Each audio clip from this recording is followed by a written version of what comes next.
ইমাম বুখারী থেকে সনদ এরকম আছে, ওয়াবিহি ক্বালা হাদাসানা আহমদ ইবনে আশকাবা ক্বালা হাদাসানা মুহাম্মদ ইবনে ফুযাইল عن عمارة بن القعقاع عن أبي زرعة عن أبي هريرة رضي الله تعالى عنه قال قال النبي صلى الله عليه وسلم كلمتان حبيبتان إلى الرحمن خفيفتان على اللسان ثقيلتان في الميزان سبحان الله وبحمده سبحان الله العظيم الله أكبر বলেন।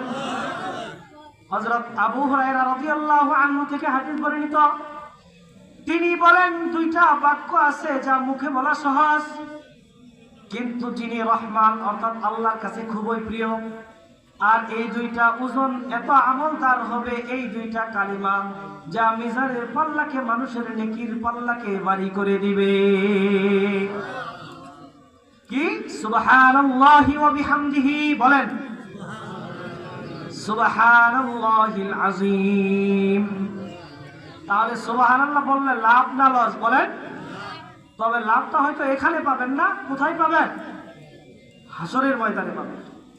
এই জন্য আমি বলতেছিলাম, যখন সুবহানাল্লাহ বলার সুযোগ আসবে, আলহামদুলিল্লাহ বলার সুযোগ আসবে, তখন দিল খুলে বলতে হবে। কথা বলেন ঠিক কিনা?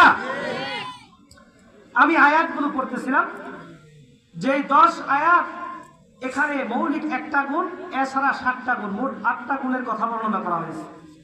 এই 8টা গুণের উপর আমল করলে আমরা কোথায় যাব বলেন?